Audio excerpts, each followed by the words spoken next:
ओम शांति। 3 फरवरी 2024 की मधुर महावाक्य। मीठे बच्चे, स्वदर्शन चक्रधारी भव। तुम्हें लाइट हाउस बनना है, अपने को आत्मा समझो, इसमें गफलत नहीं करो। प्रश्न, तुम सबसे वंडरफुल स्टूडेंट हो कैसे? उत्तर, तुम रहते गृहस्थ व्यवहार में हो, शरीर निर्वाह के लिए 8 घंटा कर्म भी करते हो, साथ साथ भविष्य 21 जन्मों के लिए भी 8 घंटा बाप समान बनाने की सेवा करते हो। सब कुछ करते बाप और घर को याद करते हो। यही तुम्हारी वंडरफुल स्टूडेंट लाइफ है। नॉलेज बहुत सहज है, सिर्फ पावन बनने की मेहनत करते हो। ओम शांति। बाप बच्चों से पूछते हैं नंबरवार पुरुषार्थ अनुसार। मूल वतन भी नंबरवार जरूर याद आता होगा। बच्चों को यह भी ज़रूर याद आता होगा कि हम पहले शांतिधाम के रहने वाले हैं, फिर आते हैं सुखधाम में। यह तो ज़रूर अंदर में समझते होंगे। मूल वतन से लेकर यह जो सृष्टि का चक्र है वह कैसे फिरता है, यह भी बुद्धि में है। इस समय हम ब्राह्मण हैं, फिर देवता, क्षत्रिय, वैश्य, शूद्र बनेंगे। यह तो बुद्धि में चक्र चलना चाहिए ना। बच्चों की बुद्धि में यह सारी नॉलेज है। बाप ने समझाया है, आगे नहीं जानते थे, अभी तुम ही जानते हो। दिन प्रतिदिन तुम्हारी वृद्धि होती रहेगी। बहुतों को सिखलाते रहते हो। जरूर पहले तुम ही स्वदर्शन चक्रधारी बनेंगे। यहाँ तुम बैठे हो, बुद्धि से जानते हो वो हमारा बाप है। वो ही सुप्रीम टीचर है, सिखलाने वाला। उसने ही समझाया है हम 84 का चक्र कैसे लगाते हैं। बुद्धि में जरूर याद होगा ना। यह बुद्धि में हर वक्त याद करना है। लेसन कोई बड़ा नहीं है, सेकंड का लेसन है। बुद्धि में रहता है कि हम कहाँ के रहवासी हैं, फिर यहाँ कैसे पाठ बजाने आते हैं। 84 का चक्र है। सतयुग में इतने जन्म, त्रेता में इतने जन्म, यह चक्र तो याद करेंगे ना। अपना जो पोजीशन मिला है, पाठ बजाया है, वह भी जरूर बुद्धि में याद रहेगा। कहेंगे हम यह डबल सिरताज थे, फिर सिंगल ताज वाले बने, फिर सारी राजाई ही चली गई, तमो प्रधान बन गए। यह चक्र तो फिरना चाहिए ना। इसलिए नाम ही रखा है स्वदर्शन चक्रधारी। आत्मा को ज्ञान मिला हुआ है, आत्मा को दर्शन हुआ है। आत्मा जानती है हम ऐसे ऐसे चक्र लगाते हैं। अब फिर जाना है घर। बाप ने कहा है मुझे याद करो, तो घर पहुंच जाएंगे। ऐसे भी नहीं है कि इस समय तुम उस अवस्था में बैठ जाएंगे, नहीं। बाहर की बहुत बातें बुद्धि में आ जाती है। किसी को क्या याद आता होगा, किसी को क्या याद आता होगा। यहाँ तो बाप कहते हैं और सब बातों को समेट एक को ही याद करो। श्रीमत मिलती है, उस पर चलना है। स्वदर्शन चक्रधारी बनकर तुमको अंत तक पुरुषार्थ करना है। पहले तो कुछ पता नहीं था, अब तो बाप बतलाते हैं। उनको याद करने से सब कुछ आ जाता है। रचयिता और रचना के आदि मध्य अंत का सारा राज बुद्धि में आ जाता है। यह तो सबक व पाठ मिलता है। इसको तो घर में भी याद कर सकते हो। यह है बुद्धि से समझने की बात। तुम वंडरफुल स्टूडेंट हो। बाप ने समझाया है 8 घंटा आराम भी भल करो, 8 घंटा शरीर निर्वाह के लिए काम भी भल करो। वह धंधा आदि भी करना है। साथ में यह जो बाप ने धंधा दिया है आप समान बनाने का, यह भी शरीर निर्वाह हुआ ना। वह है अल्प काल के लिए और यह है 21 जन्म शरीर निर्वाह के लिए। तुम जो पाठ बजाते हो उसमें इसका भी बहुत भारी महत्व है। जो जितनी मेहनत करते हैं उतनी ही फिर बाद में भक्ति में उनकी पूजा होती है। यह सब धारणा तुम बच्चों को ही करनी है। तुम बच्चे पाठधारी हो। बाबा तो सिर्फ ज्ञान देने का पाठ बजाते हैं, बाकी शरीर निर्वाह के लिए पुरुषार्थ तुम करेंगे। बाबा तो नहीं करेंगे ना। बाप तो आते ही हैं बच्चों को समझाने के लिए कि यह वर्ल्ड की हिस्ट्री, ज्योग्राफी कैसे कैसे रिपीट होती है, चक्र कैसे फिरता है, यह समझाने के लिए ही आते हैं। युक्ति से समझाते रहते हैं। बाप समझाते हैं, बच्चे गफलत मत करो, स्वदर्शन चक्रधारी अथवा लाइट हाउस बनना है, अपने को आत्मा समझना है। यह तो जानते हो, शरीर बिना आत्मा पाठ बजा नहीं सकती। मनुष्यों को कुछ भी पता नहीं है। भल तुम्हारे पास आते हैं, अच्छा अच्छा करते हैं, परंतु सुदर्शन चक्रधारी नहीं बन सकते हैं।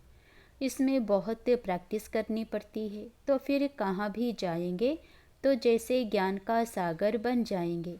जैसे स्टूडेंट पढ़कर टीचर बन जाते हैं, फिर कॉलेज में पढ़ाते हैं और धंधे में लग जाते हैं। तुम्हारा धंधा ही है टीचर बनना। सबको सुदर्शन चक्रधारी बनाओ। बच्चों ने चित्र बनाया, डबल सिरताज राजाएं, फिर सिंगल ताज वाले राजाएं कैसे बनते हैं।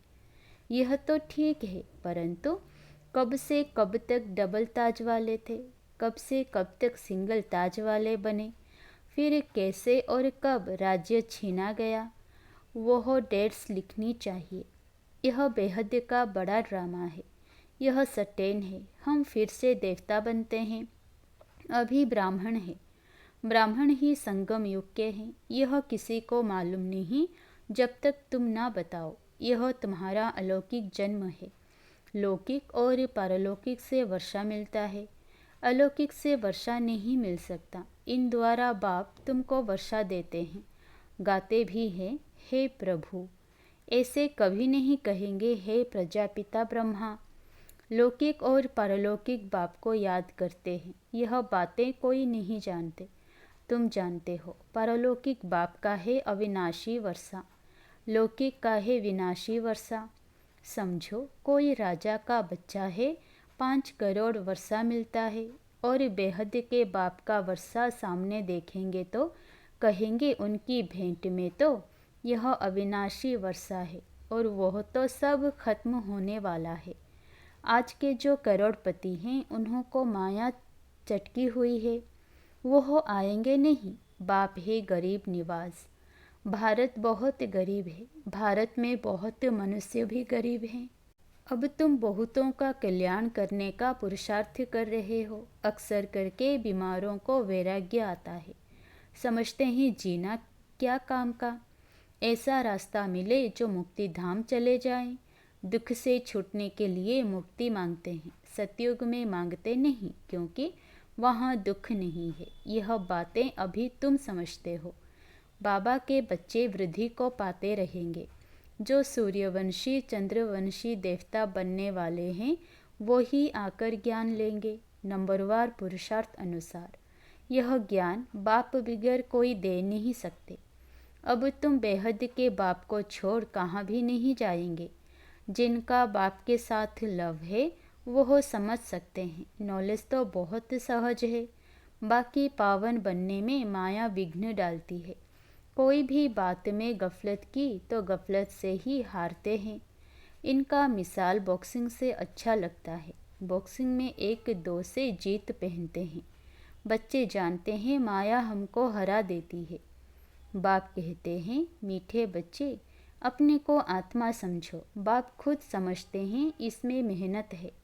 बाप युक्ति बहुत सहज बताते हैं। हम आत्मा हैं, एक शरीर छोड़ दूसरा लेते हैं, पाठ बजाते हैं, बेहद बाप के बच्चे हैं। यह अच्छी रीति पक्का करना है। बाबा फील करते हैं माया इनका बुद्धियोग तोड़ देती है। नंबरवार तो है ही, इस ही हिसाब से राजधानी बनती है। सब एकरस हो जाएं तो राजाई ना बने। राजा रानी प्रजा साहूकार सब बनने हैं। यह बातें तुम्हारे सिवाय कोई नहीं जानते। हम अपनी राजधानी स्थापन कर रहे हैं। यह सब बातें तुम्हारे में भी अनन्य जो हैं, उनको याद रहती है। यह बातें कभी भूलनी नहीं चाहिए। बच्चे जानते हैं, हम भूल जाते हैं। नहीं तो बहुत खुशी रहनी चाहिए। हम विश्व के मालिक बनते हैं। पुरुषार्थ से ही बना जाता है, सिर्फ कहने से नहीं। बाबा तो आने से ही पूछते हैं, बच्चे सावधान, सुदर्शन चक्रधारी होकर बैठे हो। बाप भी सुदर्शन चक्रधारी है ना, जो इसमें प्रवेश करते हैं। मनुष्य तो समझते हैं विष्णु है सुदर्शन चक्रधारी। उनको यह पता ही नहीं है कि यह लक्ष्मी नारायण है। इन्हों को ज्ञान किसने दिया? जिस ज्ञान द्वारा इन्होंने यह लक्ष्मी नारायण का पद पाया। दिखाते हैं सुदर्शन चक्र से मारा। तुमको यह चित्र बनाने वालों पर हंसी आती है। विष्णु है निशानी कंबाइंड गृहस्थ आश्रम की। चित्र शोभता है, बाकी यह कोई राइट चित्र नहीं है। पहले तुम ही जानते थे 4 भुजा वाला यहाँ कहाँ से आया। इन सब बातों को तुम्हारे में भी नंबरवार जानते हैं। बाप कहते हैं सारा मदार तुम्हारे पुरुषार्थ पर है। बाप की याद से ही पाप कटते हैं। सबसे जास्ती नंबर 1 यह पुरुषार्थ चलना है। टाइम तो बहुत ने दिया है, गृहस्थ व्यवहार में भी रहना है, नहीं तो बच्चों आदि को कौन संभालेगा। वह सब कुछ करते भी प्रैक्टिस करनी है, बाकी और कोई बात नहीं है। श्री कृष्ण के लिए दिखाया है, अकासुर बकासुर आदि को सुदर्शन चक्र से मारा है। अब यह तुम समझते हो, चक्र आदि की तो बात ही नहीं। कितना फर्क है, यह बाप ही समझाते हैं। मनुष्य मनुष्य को समझा नहीं सकते, मनुष्य मनुष्य की सद्गति कर नहीं सकते। रचता और रचना के आदि मध्य अंत का राज कोई समझा नहीं सकेंगे। सुदर्शन चक्र का अर्थ क्या है सो भी अब बाप ने ही समझाया है। शास्त्रों में तो कहानियाँ ऐसी बनाई है जो बात मत पूछो। देवताओं को भी हिंसक बना दिया है। अब इन सब बातों पर एकांत में बैठ विचार सागर मंथन करना होता है। रात्रि को जो बच्चे पहरा देते हैं उन्हें टाइम बहुत अच्छा मिलता है, वह बहुत याद कर सकते हैं। बाप को याद करते सुदर्शन चक्र भी फिराते रहो। याद करेंगे तो खुशी में नींद भी फिट जाएगी। जिसको धन मिलता है वह बहुत खुशी में रहता है, कभी झुटके नहीं खाएगा। तुम जानते हो हम एवर हेल्दी वेल्दी बनते हैं, तो इसमें अच्छी रीति लग जाना चाहिए। यह भी अब बाप जानते हैं। ड्रामा अनुसार जो कुछ चलता है वह ठीक है, फिर भी पुरुषार्थ कराते रहते हैं। अब बाप शिक्षा देते हैं। ऐसे बहुत हैं जिनमें ना ज्ञान है ना योग है। कोई बुद्धिवान विद्वान आदि आ जाए तो बात कर ना सके। सर्विसेबल बच्चे जानते हैं हमारे पास कौन कौन समझाने वाले अच्छे हैं।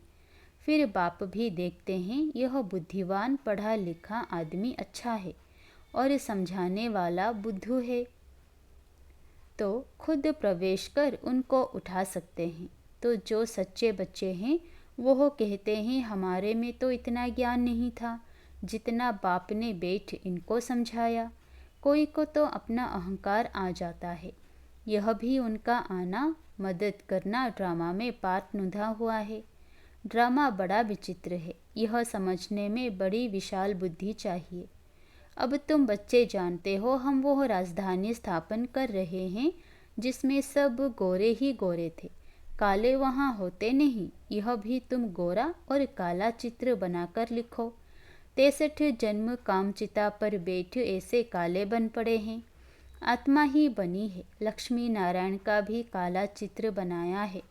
यह नहीं समझते कि आत्मा काली बनती है। यह तो सत्योग के मालिक गोरे थे, फिर काम चिता पर बैठने से काले बनते हैं। आत्मा पुनर्जन्म लेते लेते तमो प्रधान बनती है, तो आत्मा भी काली और शरीर भी काला हो जाता है।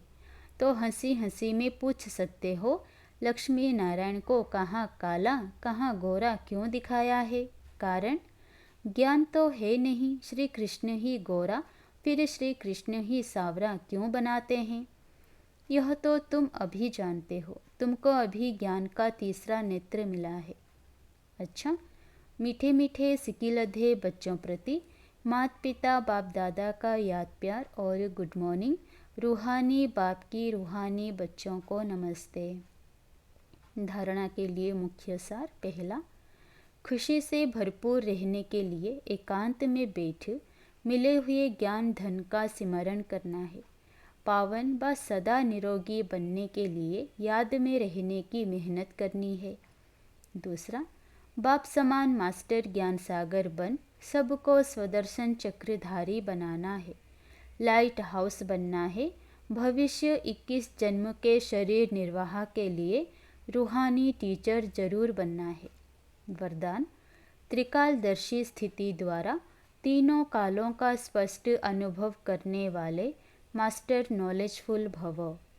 जो त्रिकालदर्शी स्थिति में स्थित रहते हैं वो एक सेकंड में तीनों कालों को स्पष्ट देख सकते हैं। कल क्या थे, आज क्या हैं और कल क्या होंगे, उनके आगे सब स्पष्ट हो जाता है।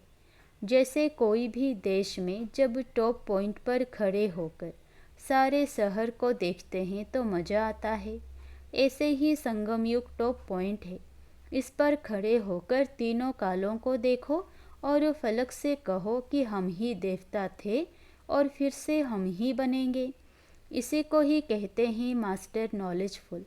स्लोगन, हर समय अंतिम घड़ी है, इस स्मृति से एवर रेडी बनो।